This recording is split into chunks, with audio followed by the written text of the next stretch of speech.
a few more people. So I think we've got 23 people have joined so far and a few others have booked. So we're just going to give it another couple of minutes before we make a start, if that's okay. For those of you who have joined, I'll just draw your attention to the fact that we will have a Q&A. This second session will be Q&A, and you can open up your Q&A section. If you look at the bottom of the screen, there's chat and there's Q&A. Click on Q&A so that that's ready for you to ask questions. All right, so we'll start in about 3 minutes, I think. How does that sound? Good. Okay.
All right, look, I think we will start. We've got 28 people have joined the conversation, so we may expect, I think, a few more people to come, but I think we'll start.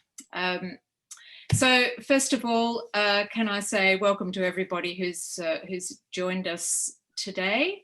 I want to begin this evening's webinar by acknowledging that we meet on the lands of the traditional owners, and for me that's the Yalukit Willam clan of the Boon Wurrung language group, and we pay our respects to their elders past and present. All right, so just to tell you what will happen tonight, we're going to start with a conversation I will have with our two guest speakers, who I'll introduce in a moment, and that'll take about 25 minutes. And then we will have half an hour for Q&A, and that's when you get the chance to ask questions of our speakers. And then what we'll do is have a wrap up, hopefully about 7 o'clock, maybe a little bit later than that, depending on how many questions we have. So that's the format. So a very, very warm welcome to our two guests this evening. Tecber Ahmed Saleh is very well known to most of the AWSA group here in Australia, so I'm very pleased to welcome you back, even if virtually, to Australia. Tecber is head of the African Union Department at Ministry of Public Health in the Saharawi Arab Democratic Republic. That's a big mouthful, isn't it, Tecber? Hopefully we only have to say that once. She visited Australia in 2019 and did an absolutely brilliant job of advocacy here. She was on radio and television and spoke to journalists around the country. So that was a brilliant, very good tour that she came on. She is now a member of the National Committee for COVID-19 Prevention, and she is head of the African Union Department, Ministry of Public Health in the Sahrawi Arab Democratic Republic. Our other guest speaker is Haissam Minkara. I hope I've said that the correct way, Haissam. and he is country director of Oxfam in Algeria, and as the country director of operations in refugee camps for Oxfam in Algeria, Haissam is heading up the agency's humanitarian response to the COVID-19 pandemic. So a very warm welcome to both of you. We've been looking forward to this for some time. All right, there are two purposes for this evening's webinar. The first is to announce that we have an emergency appeal where we're calling for support to be given to the COVID-19 response in Western Sahara. So we invite you to give as generously as you can to that appeal. I think that most of our audience will know the background to the situation in Western Sahara, but I'll just go through that very quickly. Under the peace accord, the was to organise a referendum on self-determination for the people of Western Sahara, and this has still not happened because of Morocco's resistance, and it has now occupied Western Sahara for 45 years. So the other important reason for having this webinar is to make sure that we don't forget that we continue to be advocates for that referendum, and to just reassure the people of Western Sahara and those in the camps that they're not forgotten, especially at this time of crises, and that we are here tonight to show solidarity with them. So with that said, I'm going to just move on to the conversation that we will have with, firstly, yes, with Tecber and Ahmed, and I have some questions I'm going to put to them. So can we start with you, Tecber, and just ask what the situation is in the camps with 19, how many cases you've got at the present time, what are the risks associated with that you're dealing with? Perhaps you can tell.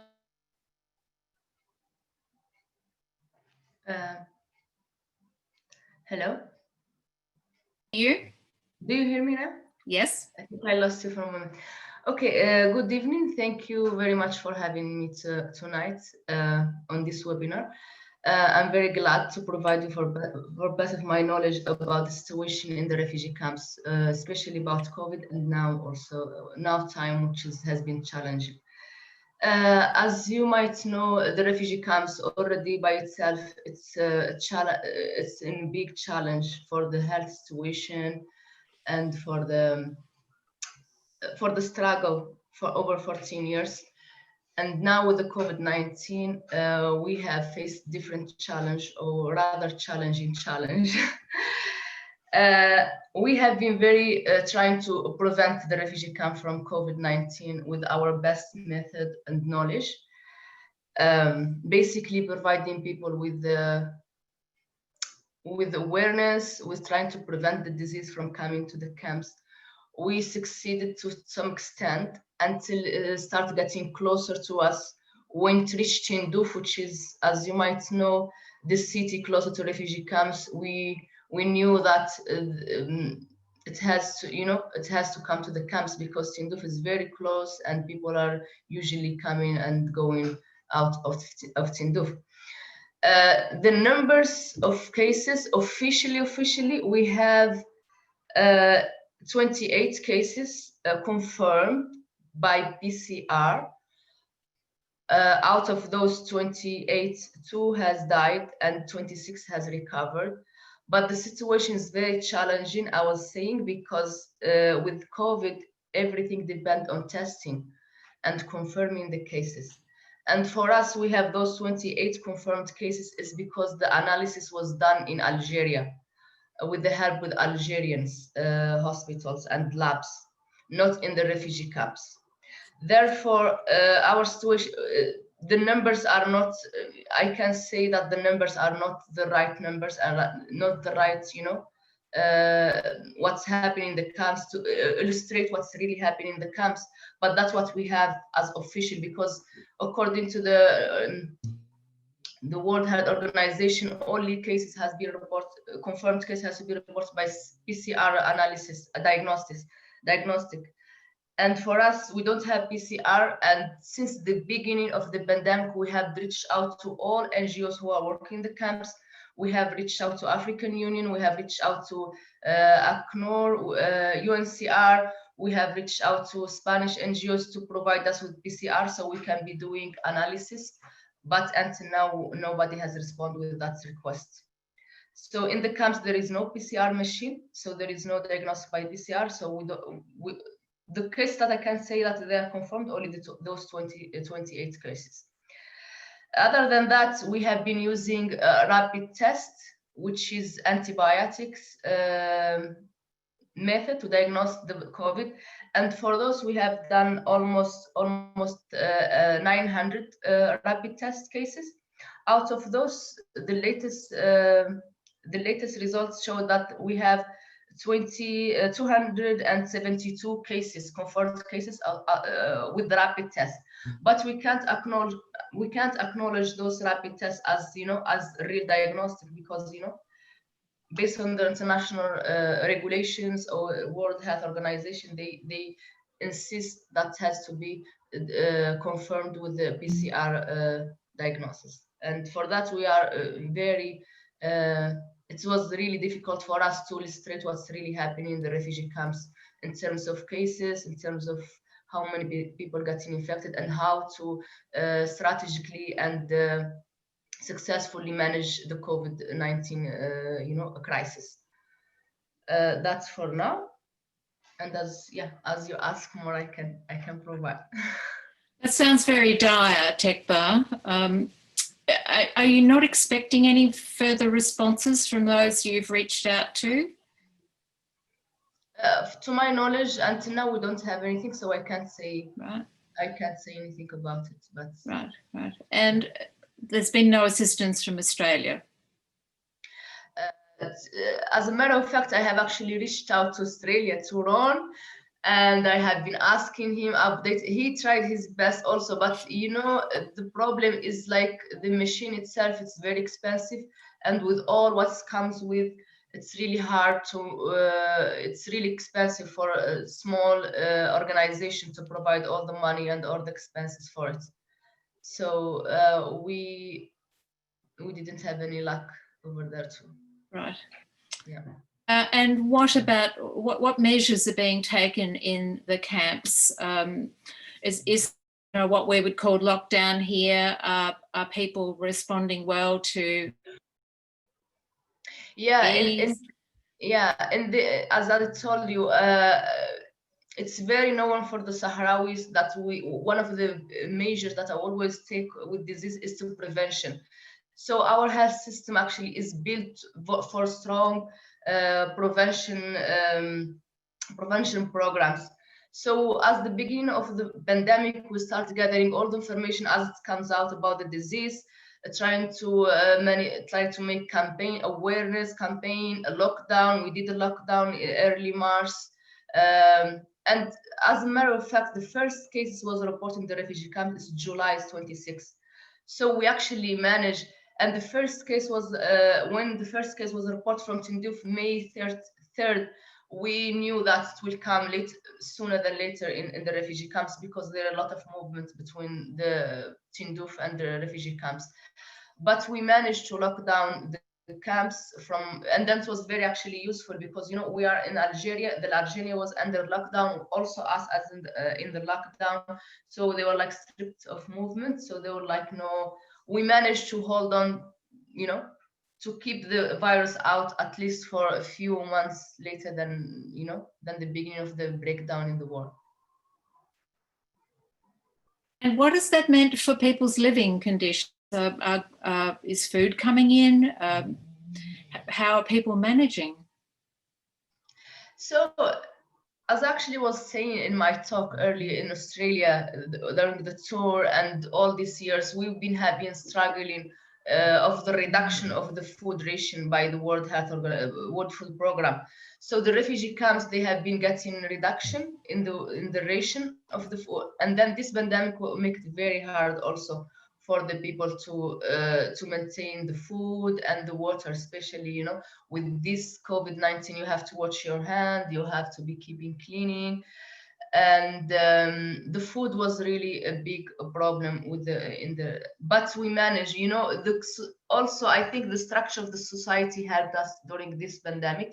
It's because the society is structured for solidarity and taking care of each other, and we have to share, and everybody was like in this we managed to make very good campaigns, including children, drawings, and everybody was participating in this fight. And then I think that's what makes it successful to hold, you know, to make it not enter the camps at least for a few months. But after it gets to the camps, that's when the challenge comes, especially from the term how to diagnose it and how to manage it. Right. Can we go on to ask you about the more general health issues that are facing the camps?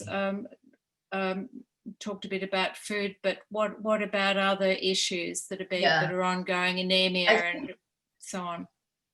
I think one of the main issues right now in the camps, it will actually rise after this pandemic, is the anemia and malnutrition, and the increase of non-communicable disease. That a lot of people got infected with COVID is because of this. It shows that a lot of people were infected is because they have very weak immune system. And the Minister of Health is trying so hard to maintain those numbers not going to rise in the near future. But we don't know, with the food situation and with the water situation, it's really hard for us to, and especially with now, with these circumstances of what we are living right now, it's going to be very hard for the whole refugee camps. Indeed. You talked about the water, with, you know, so little clean water. What can be done about that? How do you manage?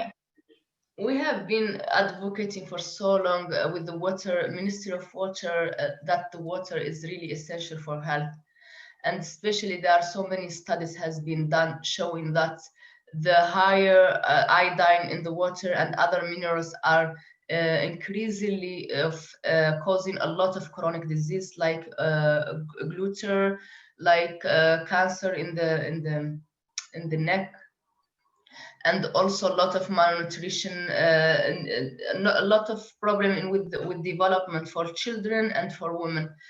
And we have been advocating for a long time with the UNHCR to provide clean water. So for now, only like 2 camps are benefiting from clean water, partially clean water, not all. And the rest of the camps are dealing with this very high concentrated in irons and iodine and nitrates and all this. And I think in the long run, it will show in the population it will manifest a lot of problems, a lot of health problems, a lot of cancers, and a lot of also growth and development problem in the population. Yeah. And can I ask about mental health? That's another part we have been focusing on right now during the pandemic. Mainly, it's just to have programs on radio and TV to talk about mental health and to strengthen, to talk to people that, you know, this is just a hard time, we will pass it. But in my point of view, it's because we have lived for a long time with this struggle. We kind of build some kind of resistance to hardship, because all of our life has been hardship, you know, facing the refugee life, facing the desert, facing all this lack of food and water and medicine. Also, you know, it's just, I think mental, like emotionally and mentally, we think we are ready for it, but I don't know what will happen in the long run with our mental health. But we are actually addressing that also we are addressing that aspect of health. We are addressing it with campaigns and with the programs in radio and TV. Yes. All right. Perhaps I can come to you now, Haissam. We've launched an appeal to support Oxfam Algeria emergency response to the camp.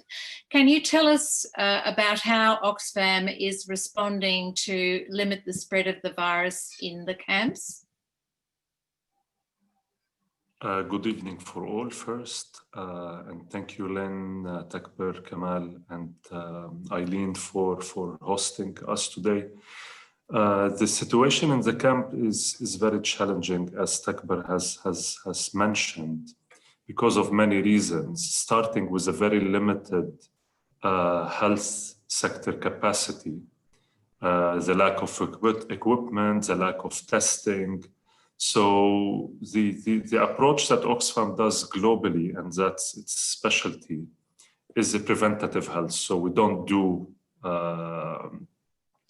do any hospitalization or any real medical help, but we do preventative health. So in this context, we have started our response from April 2020, and we have tackled 3 main groups. So the top priority was the health workers. In a place where we want to encourage people to be consulting the medical clinics in order to be able to provide the basic protection for the small number of health professionals, being doctors or being nurses or being technicians in the health clinics. It was key to provide that protection. And hence we provided hygiene items, meaning disinfectants, soap, in order to be used in the health clinics. So this is one element. Then personal protection equipment. So we're talking about masks, we're talking about gowns, the items that the health staff would use. And then so that was one key group of people. And then we went into the public. And when we did that, we really focused on enabling hand washing. The lack of public facilities where people are able to wash their hands when they are out, working in the market or in the public space in general, is really rare. I mean, the scarcity of water, what Tecber has mentioned, I mean, maybe is worth mentioning some figures. The quantity of water given per person in the camp varies between 8 liters to 12 liters per day. And that's almost half of the minimum standard set by the sphere standards, which is an agreed parameter used by all humanitarian actors globally. So while the minimum recommended is 20 liters per person per day, in the Sahrawi camps, refugees are receiving almost half of this, not to talk about the issues related to quality and regularity. So what we have done is we installed public hand washing stations in order to enable people to wash their hands in public, so we can reduce the contact with the virus and with contaminated items. Then the last element was more targeting the wider public. So we started with the health sector as a top priority. Then we moved to the people who are out in the space, out in the public space, and could be exposed to the virus by having the hand washing station installed. The last element was addressing the wider community by supporting the health authorities to do public health promotion in terms of printing and disseminating awareness material. Another key aspect which emerged in the beginning of the crisis and might be emerging now again is the drastic economic impact of the crisis on the people. So we're talking about really two big changes that happened in the camp. One is the sort of blockage of the very basic economic activities that the Sahrawi refugees would have. And that meant that the irregular income or extra income, which could be coming to the people who heavily rely on a humanitarian aid, has gone. So Tecber talked about the already very limited health, like food ration provided by the international actors. So we have stepped in and increased the food distribution, topping up whatever exists with fresh food.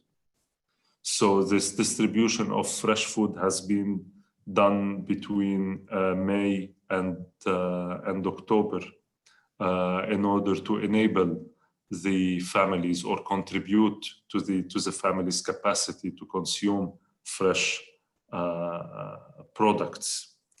I think one of the other key elements which have changed is the informal flow of support, which normally comes to the camps through solidarity groups and through visitors who come to the camp. And those haven't been able to visit Algeria because officially until the moment, the only way to access the camp is to travel to Algeria, to Algiers or to Tindouf and then go to the camps. And that has not been possible because officially the Algerian borders are still closed since March. So no international travel.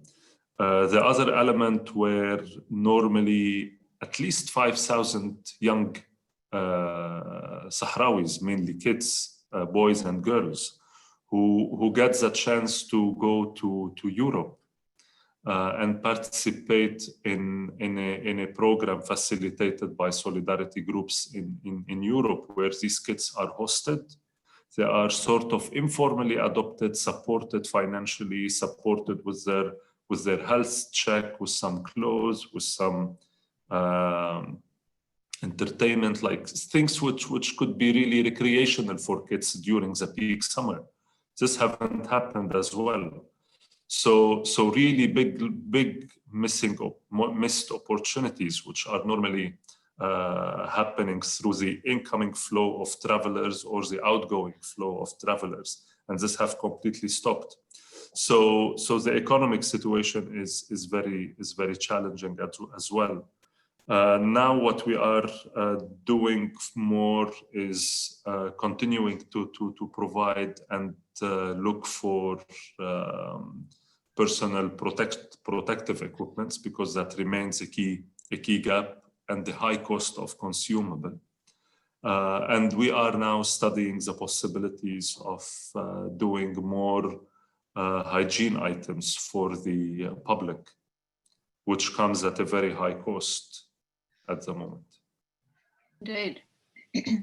So what do we know about other organisational support? Are there, you talk about Oxfam, but is there any ramping up of assistance coming from other countries, or are we also consumed by this virus that people are not thinking outside their own situation?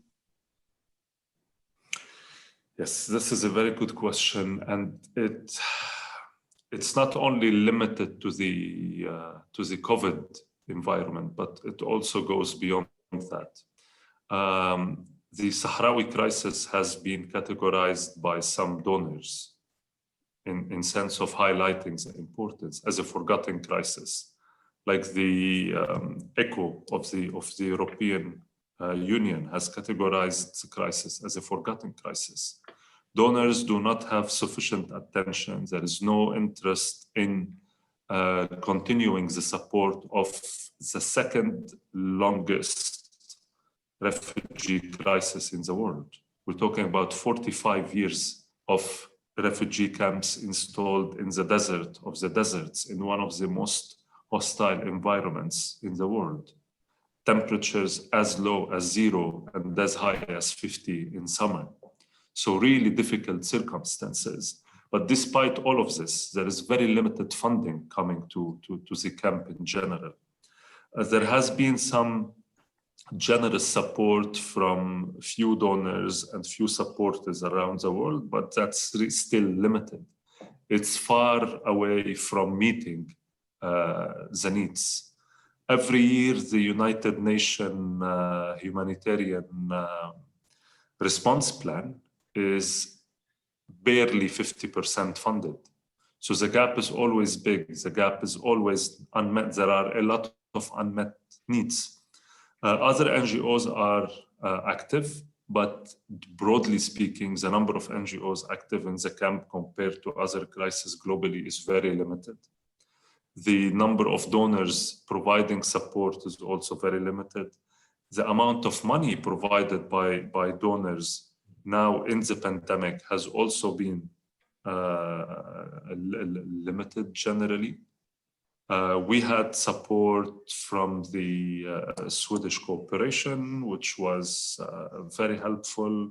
We had support from some philanthropists or small solidarity groups in different places in the world, but that has also been very, very small. I think globally speaking, all governments are very much consumed and concerned about their own response to the pandemic. The financial capacities with the economic global crisis associated with COVID has also caused more negative impact and less support to channel to the camps. So it's very crucial to really encourage people who are able to donate to think about those young boys and girls, the elders, the women, the people with chronic diseases who are living in the middle of the desert without proper housing, without proper health facilities, in order to be able to promote the prevention as much as possible. Thank you for that. This question probably can't be answered, but the chances of a vaccine coming to Sahara probably not foremost in people's thinking in other countries, would you say? Has that been discussed? I mean, Oxfam has been calling from the beginning globally for the vaccine to be made available for free for the vulnerable groups, particularly refugees and the poor, IDPs, so the people who are displaced and the poorest around the world. We're putting pressure, whether that's feasible or not. There is no positive response yet. There is also big interest from the companies who are producing these vaccines for financial benefit. We would like to ask all of the supporters to continue putting the pressure on the World Health Organization. The moment there is an authorized and officially adopted vaccine by them, in order to make that vaccine available for the people in the most vulnerable state. Come back to you to see if there's anything else that you add before we go to Q&A. I think I lost you for, can you repeat again? I can hear you, yes. Yeah, okay. So was there anything else you wanted to add before we go to Q&A? I think we can go to the Q&As. We can discuss more through them. Let's see how people want to hear more. Let's engage the audience. All right, let's do that. Okay, so I've got a few questions here in Q&A. So for those of you who would like to engage with this conversation, please get your questions down. I've got quite a few on the list, so that's a good thing. Leslie says, can you tell us a little about how Australia can help, and what, if anything, is provided re-COVID? I think we've probably covered that, but do you want to say more about that? Thank you, Answer Leslie. is no. Thank you, Leslie. I think by organizing this webinar, trying to spread the word, you are already helping. But also sometimes material help in this crisis matter. So anything you can do to help the refugee camps through any NGO or through your own organization, it will be very appreciated. With COVID-19, I think now what's matter is personal equipment for protection, medicine, and testing. So any area of that, what you can help with, it will be very appreciated. People to ask the question themselves. So, Kate, would you like to ask your question, Kate Sullivan? Mm-hmm.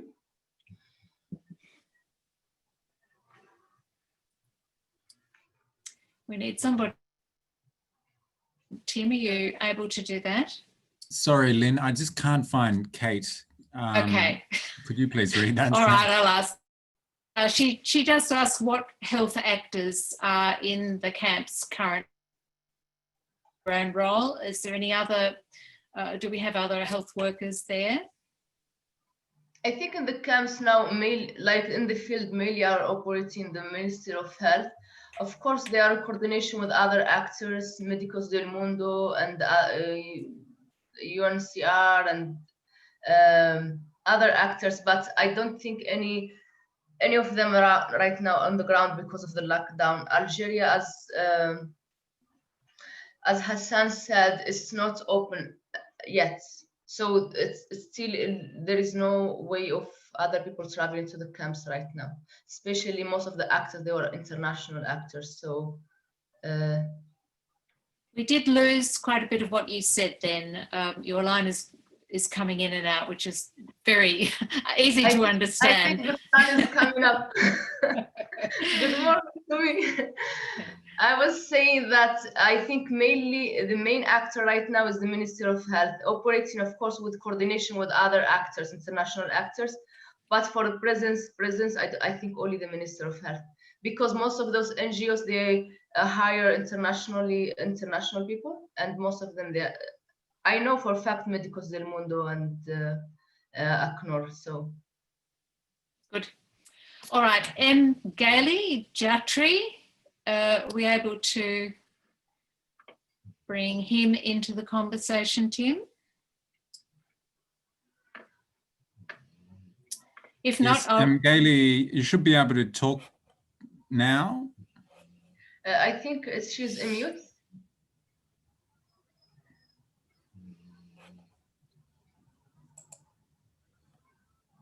Lynn, it's Eileen here. Yes, Eileen. I don't think the attendees are able to unmute in the format Okay. they're using. Okay. All right. So they can, but it just we have to send an invitation. But go ahead, Lynn. All right, I'll read out the question. It's for Tecber. Do we know that? We know that our people do not have the habit of going to the doctor, and I understand that people have died in the JAMA, JAMA, yeah. Right, without being able to reach Algeria. What strategies do you have for this?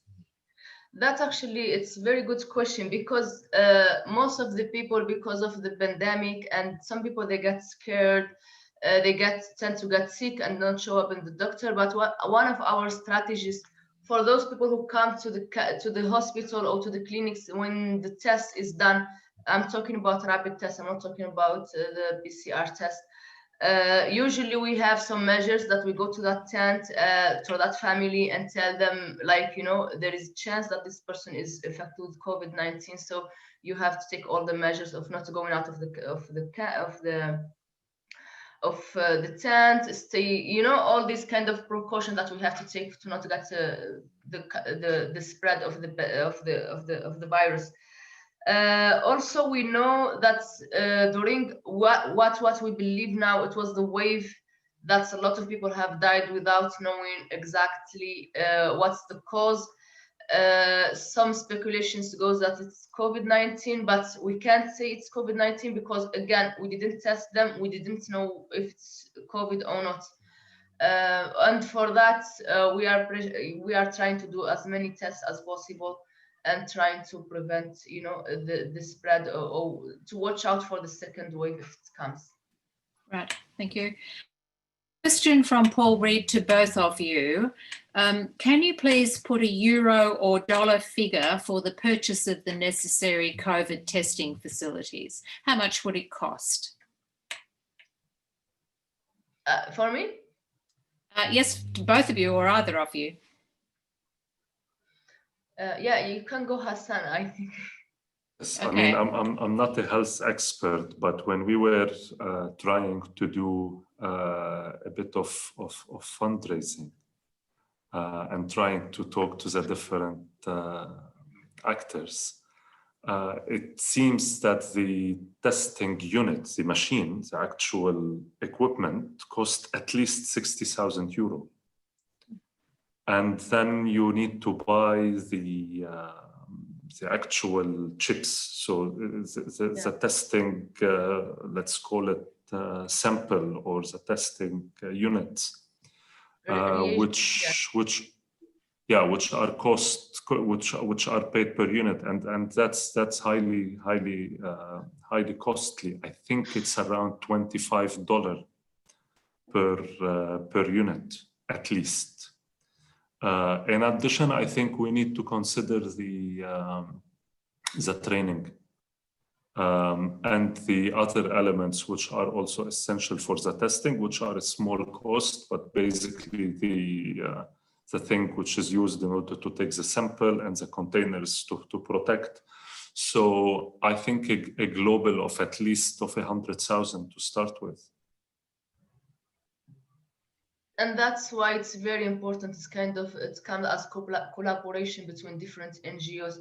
If some can provide some and the other can provide some and the other can provide the maintenance and so on. So it won't be coming as heavy for one NGO to cover all the costs.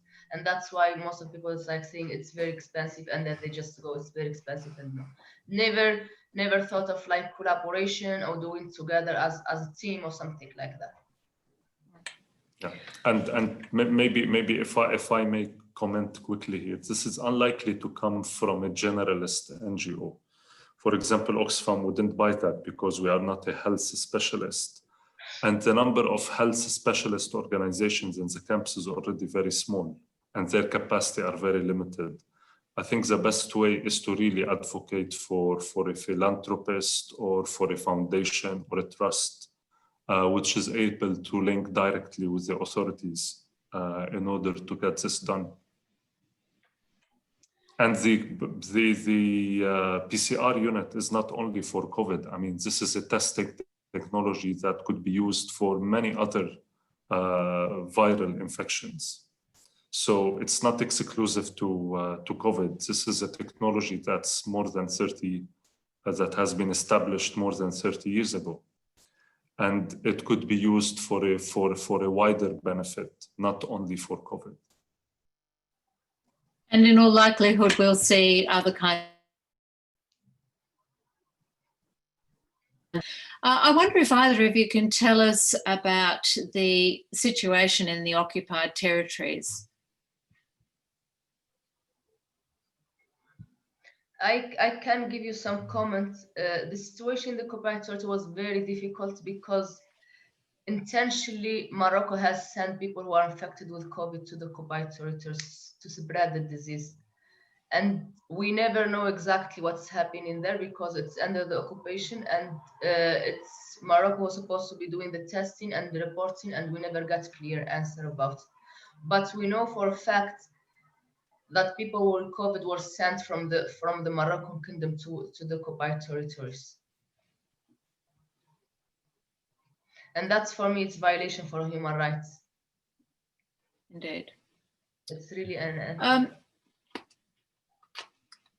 I wonder if we can move on to the question of the conflicts that are currently underway in the occupied territories. There are tensions right now with the Western Saharan forces and the Moroccan troops. Are you able to update us on where that's at? I think the situation now is very, very unique and very stressful situation for us, Sahrawis. And since Friday the 13th, Morocco officially has violated the ceasefire agreement, and we left us with no choice not to start a war. So the government of the Polisario, the government of Western Sahara, which is the Polisario, has declared war on Morocco. And with this act, with the pandemic, and with what's happening now in our land and with our people, it's very difficult to talk about COVID-19 at all, because I was very trying to prepare for this talk, and then what happened now, it's just left my mind like, you know, speechless. Morocco has opened you know, the conflict of Gargarat, or the situation of Gargarat is supposed to, no one.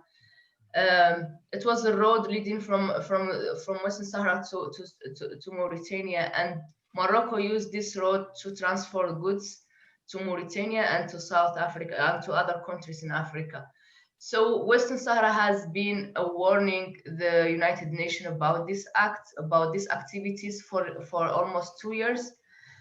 And when some civil society, Sahrawi civil society, they start demonstrating, blocking this road with a peaceful demonstration, saying, okay, enough is enough. You are not supposed to use this road, and stop it. Instead of Morocco stopping the goods and doing the right thing again, they start opening another roads through the same area. So the president has declared war, and we are in the state of war right now. So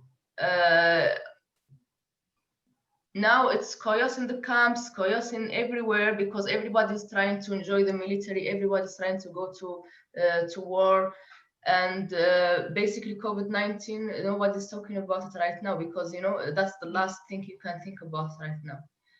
People are going to basically sacrificing themselves to go to war, and they want this war for so many years, and the government has tried to keep it, you know, to agree to the peaceful resolution for over almost 30 years, trying to find Morocco has been blocking this peaceful resolution for years, like a music violating the human rights on daily basis, and nobody has spoken.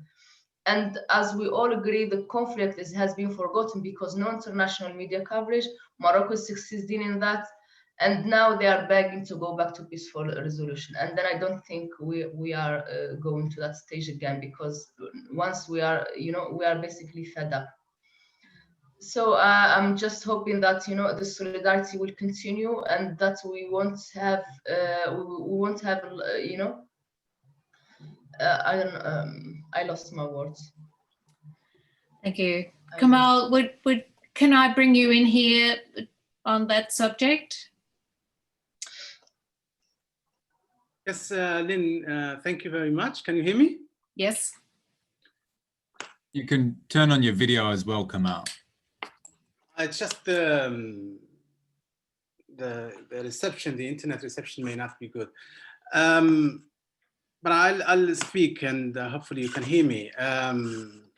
So the root causes of the current situation, you know, go back to 1991, when we had, you know, a ceasefire signed by both parties, Morocco and the Polisario, under the United Nations auspices, with a promise of a referendum of self-determination that would be organized within 6 months. And now we have, you know, over 29 years has passed and no referendum. But also linked to that ceasefire, there was something called military agreement number 1, which details, the restrictions on both armies and what they can do and what they cannot do. One of the Article 3 stipulates that there is a buffer strip of 5 kilometers east of the berm, where no army is allowed in, and it's prohibited for military personnel and equipment, and it is monitored by the United Nations. The Gargarat crossing or breach, which is through the berm, was not there, neither in 1991 nor in 1997 when military agreement number 1 was signed. In fact, Morocco started it in 2000 or 2001. At that time, the Polisario complained to the United Nations and said, this is, unacceptable because it's a violation of the ceasefire. It's a change to the status quo, and this should not be tolerated or accepted, and it should be closed because it benefits Morocco, of course, because Morocco, I think at least 20 trucks move on a daily basis through this crossing, carrying goods from Morocco and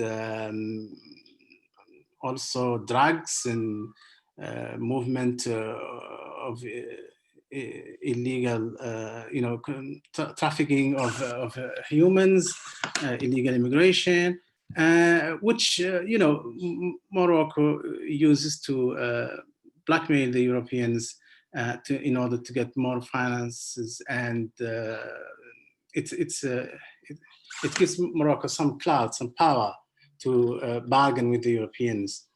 So, and this is also giving the impression that everything is fine and that Morocco, in fact, has a straight access to West Africa. And that also gives Morocco influence in that region.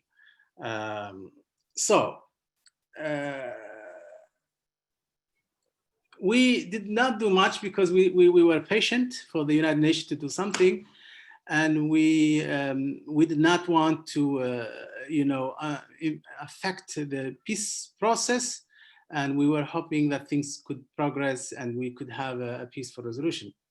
But the years have gone by and nothing happened, and in fact the situation is deteriorating. Morocco has changed its language, its attitude, it's not cooperating with the United Nations anymore. It's not talking about the referendum or the peaceful resolution or implementation of the agreements we signed with them. And it is intransigent and saying, we are here in the land, we're using the resources, and there is nothing except autonomy and Moroccan sovereignty or nothing. And even the United Nations has started also changing its attitude. There is a deviation of the whole process. In fact, very, very serious and dangerous deviation and capitulation by the United Nations to Morocco's pressure and France's influence. We have noticed, new language of resolutions of the Security Council, which is completely different from the past, and it is not in line with the nature of the issue as a decolonization issue. It is being considered as just an internal or regional conflict. And also the attempt to implicate other parties who are not involved directly, like Algeria or Mauritania. And this use of words like pragmatism, you know, and other words that, you know, you have just a political solution agreed by both parties and things like that. So this situation has been deteriorating, and it has been more in favor of Morocco. And what we noticed recently also is Morocco's attempts to implicate in other foreign powers, like countries that have been bribed or convinced to open consulates in the occupied areas, with no complaint from the United Nations, which is present in Western Sahara, and also no action from the United Nations on human rights abuses or the oppression which is happening in the territory, or the plunder of resources of Western Sahara. So the UN became just a tool in the hands of Morocco. And we noticed how eager the United Nations and how active it became in order to control the traffic and open the crossing in Gargarat. While if we have a protest and people are beaten or imprisoned, they say nothing. And Morocco opening, you know, consulates, illegal consulates in Western Sahara, they say nothing. So the Sahrawis were fed up, and Sahrawis, ordinary citizens, civilians, unarmed, went to protest peacefully in Gargarat, which it is their right, it is their homeland, and they are not prohibited from protesting in Gargarat. And that started continuously from October for over 20 days, when they were surprised Friday morning by the Moroccan army moving in and attacking them and targeting them in order to move them away or shoot at them or imprison them.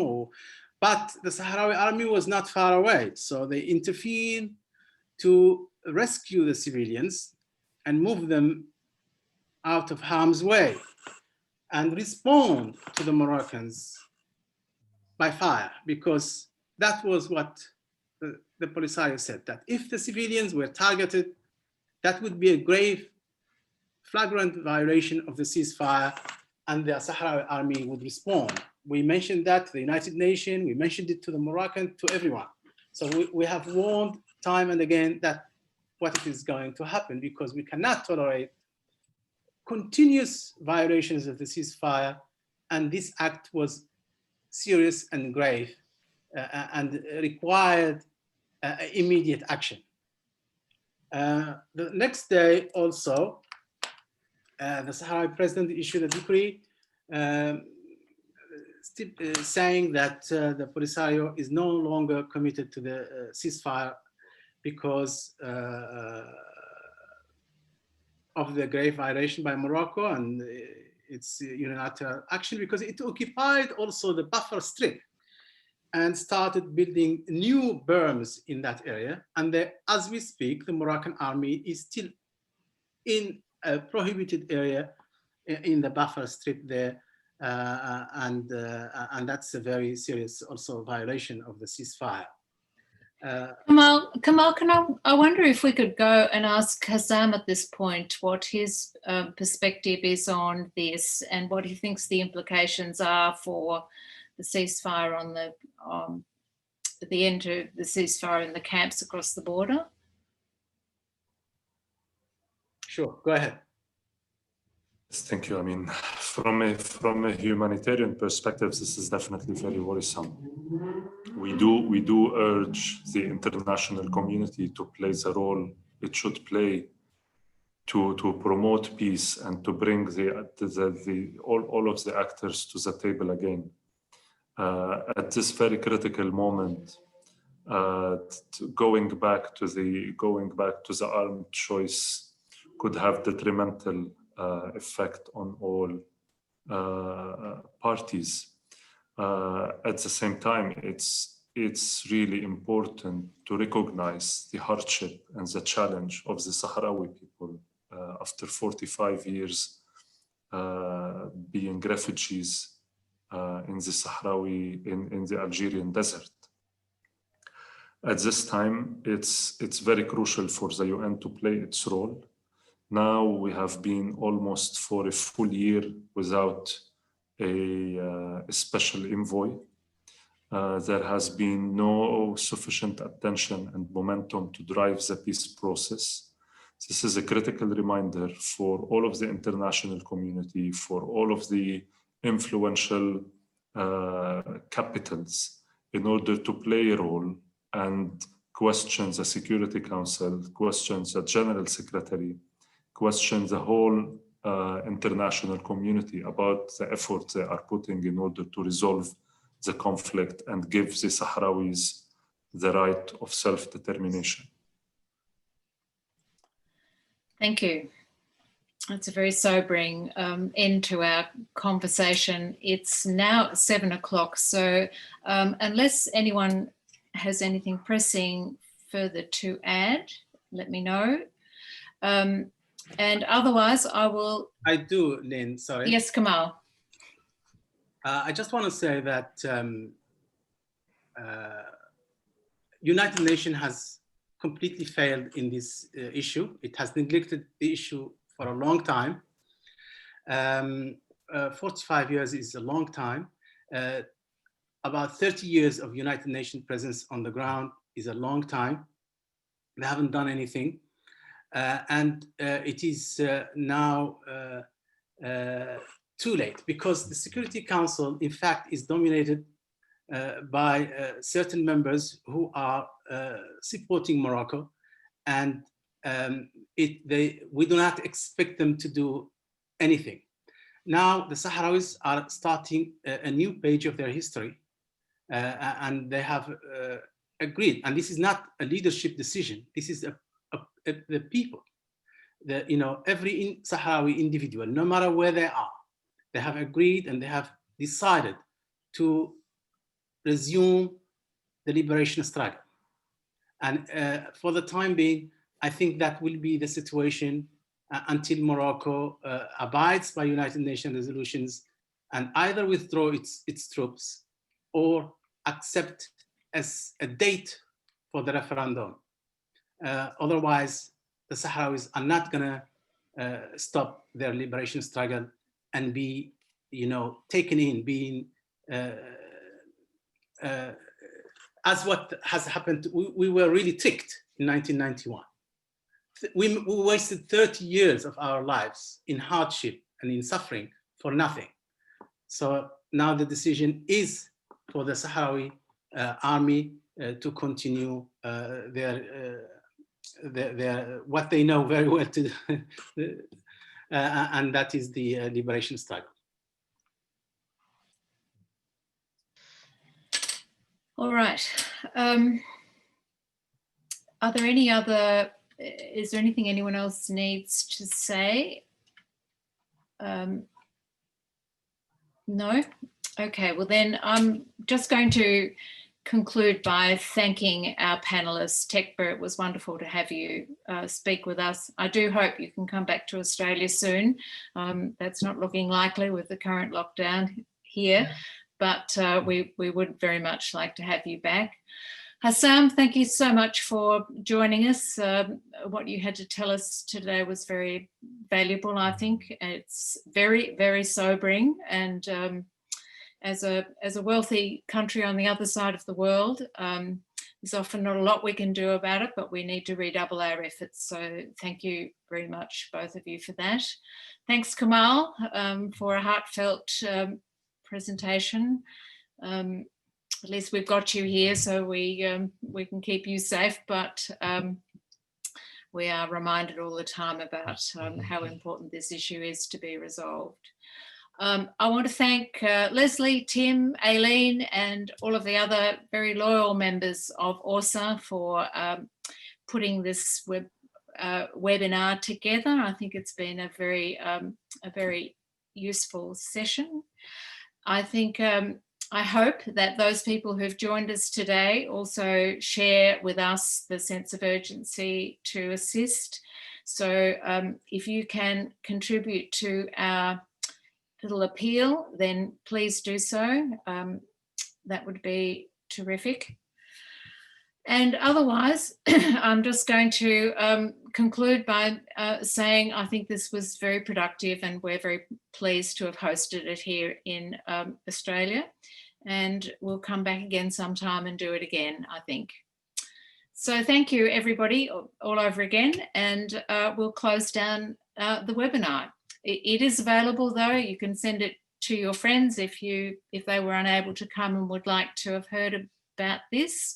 It will be recorded and that'll be made available, I think, on our website, Tim, is that right?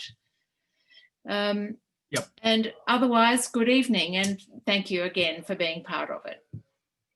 Thank you. Shukran, Haitham. Pleasure. Thank you. Thank you.